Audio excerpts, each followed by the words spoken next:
మిత్రులారా, నేను కోడెపాక కుమారస్వామి.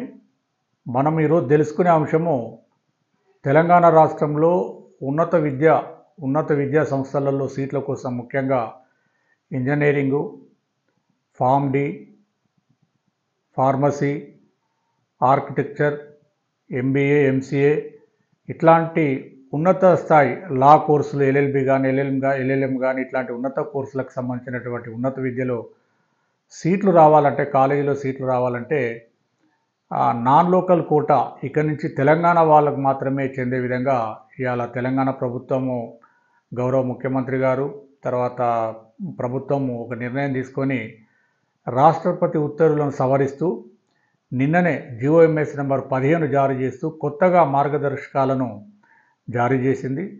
మరి ఈ అంశం తెలుసుకునే ముందు నేను అనేక అంశాల మీద న్యాయపరమైనటువంటి అంశాలు, రిజర్వేషన్లు, భారతదేశము కుల వ్యవస్థ, ముఖ్యంగా బ్యాక్వర్డ్ క్లాసెస్ రిజర్వేషన్స్ మీద చాలా వీడియోలు, తర్వాత ఈపీఎఫ్ ఎంప్లాయీ ప్రావిడెంట్ ఫండ్ ఉద్యోగులకు సంబంధించినటువంటి సమస్యలు, పెన్షన్ క్యాలిక్యులేషన్స్ ఇట్లాంటి అంశాల మీద వీడియోలు చేస్తున్నాను.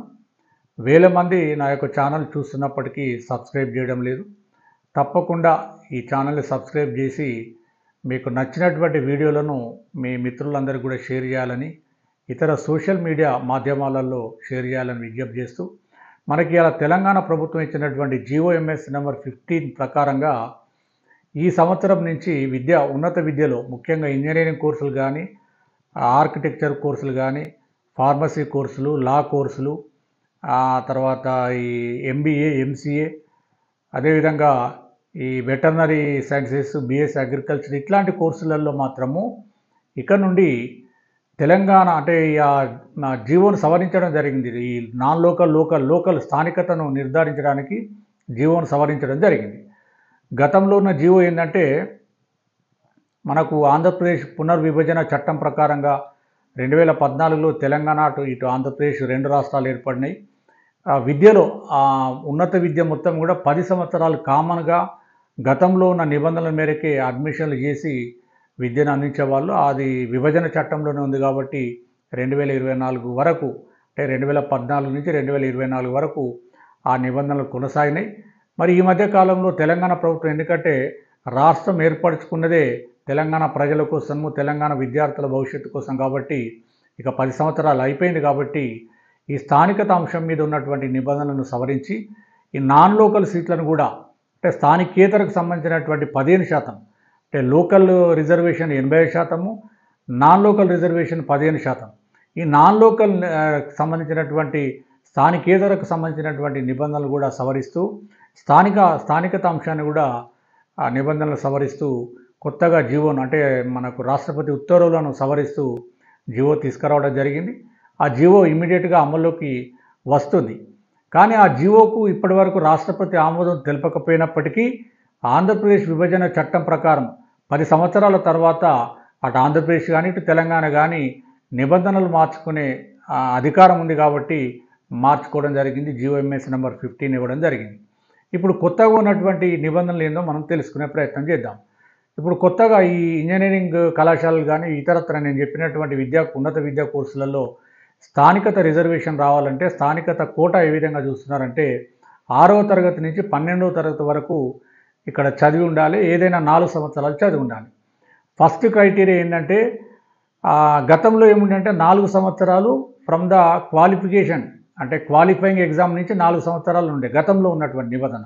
అంటే ఉదాహరణకు మనకు ఇంజనీరింగ్లో సీట్ రావాలంటే, ఎంసెట్ ద్వారా సీట్ రావాలంటే ఏముండేది, ఇంటర్మీడియట్ 2 సంవత్సరాలు, 10వ తరగతి, 9వ తరగతి.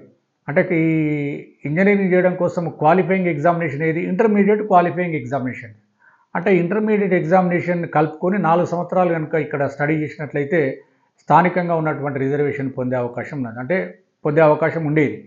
ఇక నుంచి ఆ నిబంధన కొంత సవరించారు. ఇప్పుడు ఏం చేస్తున్నారంటే 6వ తరగతి నుంచి 12వ తరగతి వరకు కనుక ఏదైనా 4 సంవత్సరాలు కనుక ఇక్కడ తెలంగాణలో చదివినట్లయితే ఇక నుంచి ఉన్నత విద్యా కోర్సులలో స్థానిక కోటాలో సీట్లు పొందే అవకాశం లభించింది. మరి ఇక నాన్ లోకల్కి సంబంధించినటువంటి నిబంధన గతంలో ఏముండే అంటే, ఇప్పుడు క్వాలిఫైయింగ్ ఎగ్జామినేషన్కి నుంచి 4 సంవత్సరాల తర్వాత అవి కాకుండా ఎవరైతే ఉన్నారో వాళ్ళందరూ కూడా స్థానికేతరులుగా పరిగణించి, అంటే ఆంధ్రప్రదేశ్ సంబంధించినటువంటి వాళ్ళు కానీ, ఇతర రాష్ట్రాలకు సంబంధించినటువంటి వాళ్ళు కానీ ఎవరైనా కూడా స్థానికేతర కోటా లోపల, నాన్ లోకల్ కోటా లోపల, కోటా కాదు దాన్ని కోటా అనకూడదు, నాన్ లోకల్కి సంబంధించినటువంటి సీట్లలో వాళ్ళు సీట్లు పొందే అవకాశం ఉండేది. ఈ నాన్ లోకల్ కోటాలో కూడా మళ్ళీ కమ్యూనల్ రిజర్వేషన్ ఉంటాయి. ఏపీ మన ఎస్సీ, ఎస్టీ, బీసీ, ఈడబ్ల్యూఎస్ రిజర్వేషన్లు కూడా ఉంటాయి. అయితే ఇక్కడ స్థానికేతరకు సంబంధించినటువంటి నిబంధనలు చాలా స్పష్టంగా సవరించడం జరిగింది. ఏమని సవరించారంటే, ఇదే తెలంగాణ రాష్ట్రంలోనే 10 సంవత్సరాలు కనుక నివాసం ఉన్నట్లయితే, తల్లిదండ్రి కానీ లేకపోతే క్యాండిడేట్ కానీ నివాసం ఉన్నట్లయితే, 10 సంవత్సరాలు కనుక నివాసం ఉన్నట్లయితే, ఇక్కడకు సంబంధించినటువంటి స్థానికేతరకు సంబంధించినటువంటి సీట్లలో, అంటే 15% సీట్లలో రిజర్వేషన్లు పొందడానికి అర్హతగా నిర్ధారించి ఈరోజు స్పష్టమైనటువంటి నూతనంగా గైడ్లైన్స్ ఇవ్వడం జరిగింది. అదే మరి ఉద్యోగాలలో ఈ ఉద్యోగాలలో వేరే రకంగా ఉన్నది. స్థానికతను ఏ విధంగా లోకల్ని ఎట్లా క్రైటీరియా, లోకల్ని ఎట్లా డెఫినేషను, లోకల్ నిర్ధారణ ఎట్లా జరిగేదంటే, గతంలో ఉమ్మడి రాష్ట్రంలో 4వ తరగతి నుంచి 10వ తరగతి వరకు ఎక్కడైతే స్టడీ చేస్తారో, ఎక్కడైతే 4 సంవత్సరాలు మినిమం కనీసం ఉంటుందో అక్కడ స్థానికునిగా గుర్తించేవాళ్ళు. మరి తెలంగాణ రాష్ట్రం ఏర్పడిన తర్వాత ఏం చేశారంటే, 4వ తరగతి నుంచి 10వ తరగతి కాకుండా 1వ తరగతి నుంచి 7వ తరగతి వరకు, 1 నుంచి 7 వరకు ఏదైనా 4 సంవత్సరాలు చదివి ఉండాలి, ఇంక్లూడింగ్ 7th క్లాస్ కూడా ఖచ్చితంగా తెలంగాణ చదవాలని చెప్పేసి తెలంగాణ రాష్ట్రం ఏర్పడిన తర్వాత ఉద్యోగ నియామకాలలో స్థానిక కోటాకు సంబంధించి రూల్స్ను ఫ్రేమ్ చేయడం జరిగింది. మరి ఉద్యోగాలలో ఈ 10 సంవత్సరాల నిబంధన లేదు. కేవలం విద్యలో మాత్రమే, ఉన్నత విద్యలో మాత్రమే 10 సంవత్సరాలు ఉమ్మడిగా, అటు ఆంధ్రప్రదేశ్ కానీ ఇక్కడ తెలంగాణ కానీ, ఇక్కడ వాళ్ళు అక్కడ చదువుకోవచ్చు, అక్కడ వాళ్ళు ఇక్కడ చదువుకోవచ్చు, అంటే నాన్ లోకల్ పోస్టులను పొందే అవకాశం ఉంటుంది. అంతే మనం ఉమ్మడి రాష్ట్రంలో 1974 రాష్ట్రపతి ఉత్తర్వులు ఇచ్చినప్పుడు Shri Venkateswararao university, Andhra university, Osmania university ఇట్లా 3 ప్రాంతాలుగా విభజించి 80% స్థానికులకు, 15% నాన్ లోకల్ సీట్లుగా కేటాయించి అప్పుడు భర్తీ చేసేవాళ్ళు. ఇప్పుడు తెలంగాణ రాష్ట్రం మొత్తం ఉస్మానియా యూనివర్సిటీ కిందనే పరిగణిస్తూ, తెలంగాణలో ఎవరైతే 6వ తరగతి నుంచి 12వ తరగతి వరకు 4 సంవత్సరాలు కనీసం చదివినట్లయితే ఇక్కడ స్థానికునిగా గుర్తించి ఇక్కడ స్థానిక కోటాలో 80% సీట్లలో వాళ్లకు సీట్లు పొందే అవకాశం ఉన్నది. ఇటు లోకల్ సీట్లు కానీ, అటు స్థానికేతర సీట్లు కానీ, స్థానిక సీట్లు కానీ, ఎస్సీ, ఎస్టీ, బీసీ, ఈడబ్ల్యూఎస్ కానీ, physical handicapped, sports quota, NCC, మళ్ళీ ఇట్లా వర్టికల్ రిజర్వేషన్లు, తర్వాత హారిజాంటల్ రిజర్వేషన్ యథావిధిగా కొనసాగుతాయి. తర్వాత తెలంగాణ రాష్ట్రంలో మీరు రిజర్వేషన్లలో ఎస్సీ, ఎస్టీ, బీసీ కానీ ఏ రిజర్వేషన్లలో కనుక మీరు సీటు కావాలనుకున్నారు, ఇక్కడ సర్టిఫికేట్లు మాత్రమే చెల్తాయి.